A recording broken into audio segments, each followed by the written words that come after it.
Assalamualaikum. In this presentation I would like to discuss about concept and principle of press dressing in pressed rest concrete. It is mainly divided into concept, weakness, and provision.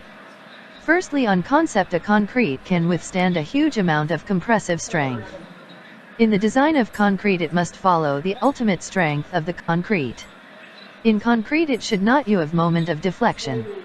Moreover, using pressed rest concrete it can increase strength of the structure, it also can increase concrete span and lower the depth of concrete used. For weaknesses, concrete is very low strength against tension and it is also brittle. Crack can be seen in structure before failure occur. The cause of crack are mainly due to the moment and deflection occurred in the structure. To avoid the failure of pressed rest concrete, a provision method must be applied, which is using reinforcement.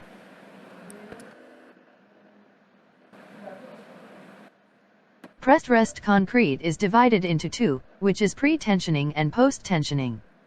In pre-tensioning the steel is stretched before concrete is placed. For example, construction of foundation pile and floor slab are using pre-tensioning. Next, for post-tensioning the steel is stretched after the concrete is hardens. Construction of roads, bridges, tunnels and dams are using this method.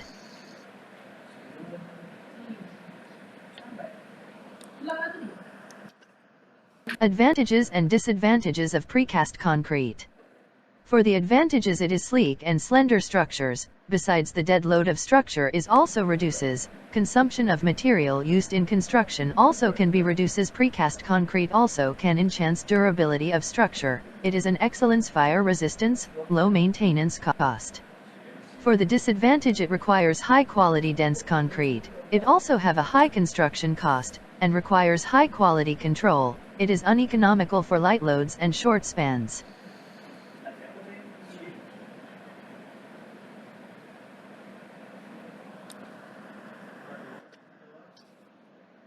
The pressed rest concrete is important because it less subjected to shrinkage cracks. It also have high modulus of elasticity and finally small creep strain. That's all for concept and principle. Thank you. Bismillahirrahmanirrahim. Assalamualaikum warahmatullahi wabarakatuh. My name is Muhammad and I'm from PEC2218G1. Today I want to explain about the procedure installation of the pressed concrete.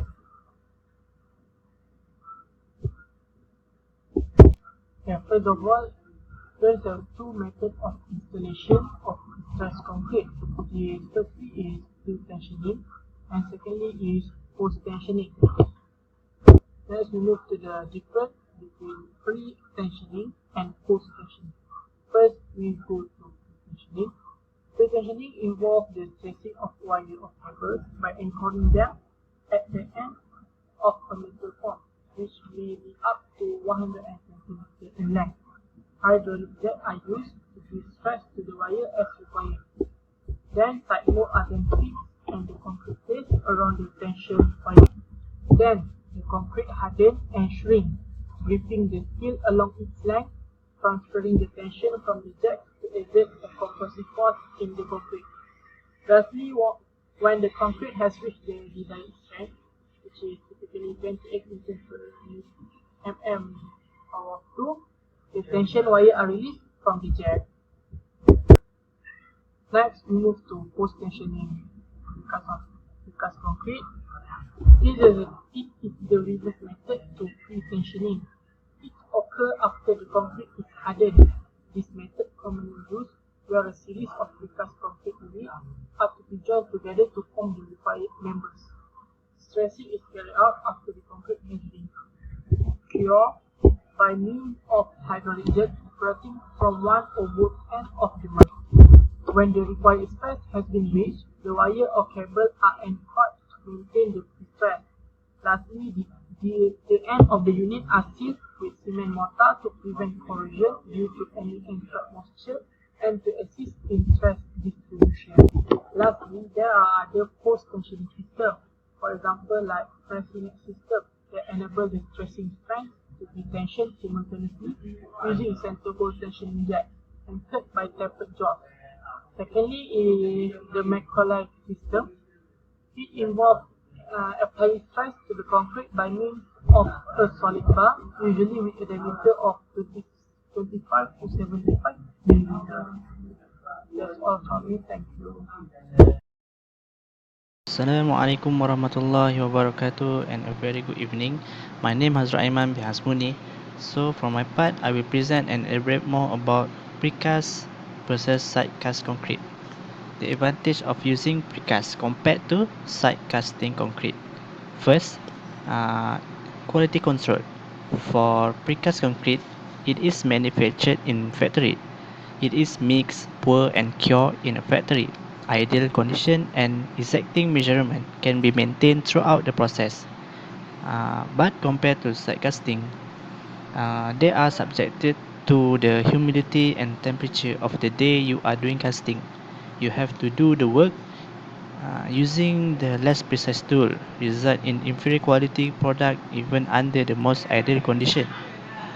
Next, for labor efficiency. Requires more labor efficiency because work done is in factory. The effort is maximized through the use of tool and machinery that simply isn't available on job site. But for site casting, work that might be done with machine has to be instead performed by hand. Hence, more labor intensive increase labor costs and making process more costly. Next, full strength. Precast concrete can achieve full strength before arrive on the site job. This is because that hardening process takes place before arriving on the job site. Does not need to test its strength because the strength test is already conducted during quality control inspection. But compared to site casting, before you can raise the concrete into place, you have to wait for site cast concrete to fully harden. This can delay the construction and increase costs. We are need to conduct strength tests to ensure the building is safe. Next, uh, we can cast ahead of time. For precast, we can do the casting of your material ahead of time and holding them until they are needed. But for side casting, we need to wait for the material to be ready and we need to stop the construction for your material to be ready. Next, the weather. Precast concrete can be erect during the rainy days because it does not affect the strength of the concrete. But for side casting, the construction need to be put on hold because concrete mixing cannot be conducted during rainy days. Next, for the sixth, the surface finishing. Precast concrete gives smooth interior finish, hence they need minimum preparation before paint or wallpaper. But for side casting, it gives rough surface and need to do plaster for smooth finish and also require preparation for a paint. Or the last one is aesthetically versatile.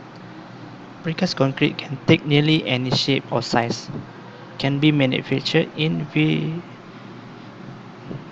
virtuality and color, and comes in a wide variety of finish. But for precast, it is only limited on the design plan. Okay, that's all from my part. Thank you.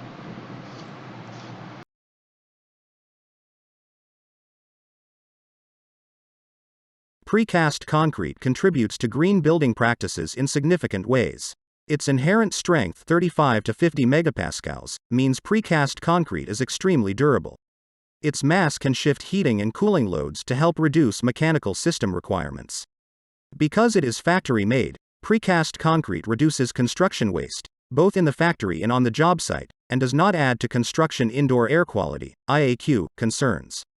The load capacity and long spans of precast members help eliminate redundant structures, and precast readily accommodates recycled content. Concrete is essentially inert. It does not rot, burn, offgas or rust, and provides durability that significantly outlasts many other building materials including wood and steel.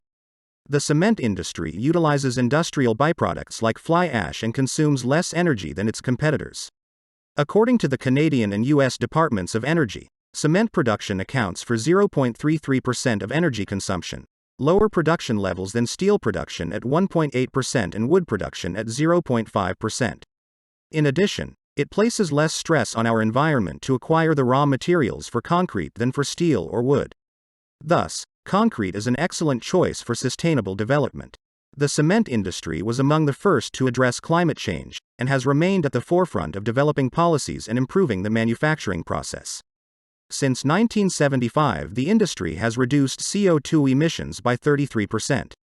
Today, cement production accounts for less than 1.5% of carbon dioxide emissions, well below other sources of CO2 such as electric power generation plants for heating and cooling the homes and buildings we live in, 33%, and transportation, 27%. In 2000, the industry created a new way to measure CO2 emissions. Recently introduced guidelines will allow for greater use of limestone as a raw material of cement, ultimately reducing CO2 by more than 2.5 million tons per year.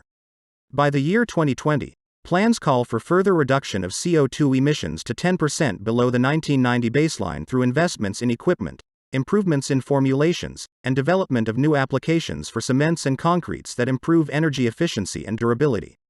When compared to job site operations, precast manufacturing is definitely more environmentally friendly. Less waste is generated, less material is used within comparable products, forms or molds have a longer service life, noise is reduced, and both quality and safety are improved. At the manufacturing plant, CPCI members will be monitoring their operating processes and implementing changes to ensure effective safety programs are in place to safeguard workers and assets. Effective maintenance programs are in place to ensure equipment safety and efficiency. Effluent water is adequately detained and neutralized for discharge to the receiving environment and/or recycled for reuse. Air quality is monitored and controlled. Dust from cement silos, mixer operations and sandblasting is minimized. Unpaved road dust is addressed, and welding operations are adequately vented.